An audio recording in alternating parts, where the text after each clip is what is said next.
Hello, I'm going to read the next chapter, which is chapter 3 from Adventures in the Big Thicket.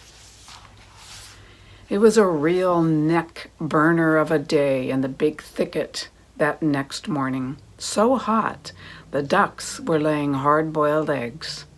And of course the heat caused all sorts of critters to belly up in the bayou.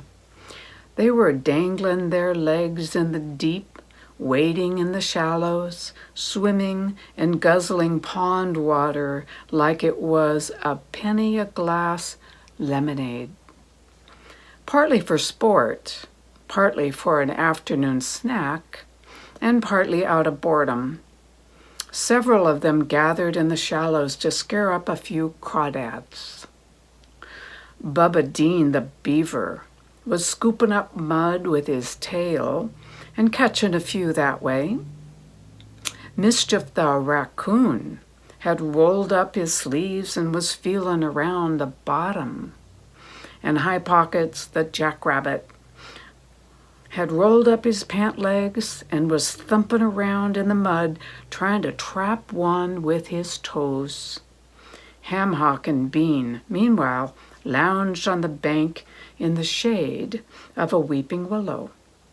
The bobcat sat waist deep in the mud puddle to ease the painful memory of buckshot, while his faithful, short-statured friend fanned him with a palmetto branch. Crawdadding was something of a community sport on the bayou. No one much liked the snippy little critters. They were ornery bunch.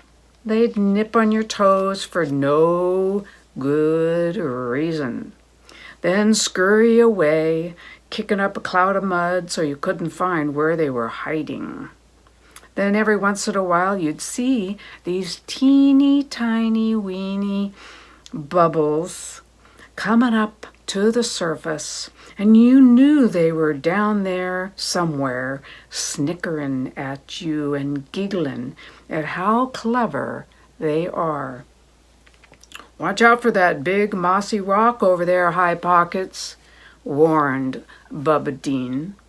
"I almost slipped on it a minute ago." "Me? Slip? Why, in all my born days, I never lost my footing. Not one time." And when the jackrabbit said that, he raised his nose and sniffed at the air disdainfully. "There's always a first chance," said Mischief. "Why, I got more balance in my little toe than you got in your whole body." And the rabbit lifted his nose higher still. Ham Hock called from the bank, "High Pockets, the way you're shooting off your mouth this morning, you'd think you had bullets for breakfast." That set everyone to giggling. Everyone, that is, except High Pockets. With the wind taken out of the jackrabbit's sails, conversation slacked off a bit, and everyone went back to grubbing for crawdads. "Got one!" announced Mischief as he held up a 2-inch crawdad in the air for everyone to see, and he crunched it like a tater chip. "Me, I'd throw back all the ones under a foot."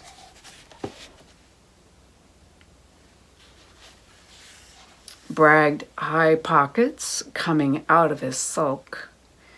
"There hasn't been any foot-long crawdads in these parts for 5 years, said Bubba Dean. Then High Pockets stood real erect and snooty. "Why, I use the foot-long ones just for bait." The jackrabbit hoisted his nose even higher into the air. "Yep, back where I come from, my name's a legend. King of the Crawdads. What's that they call me?" As he talked, his chest became more inflated, Why, I had such a reputation that when I went near a pond, crawdads would come from all over, shivering out of the water, knees knocking, claws in the air ready to give themselves up just to keep from getting on my bad side. The more he went to bragging, the more he pushed that nose into the air. But the more it went up in the air, the less he could see where he was stepping.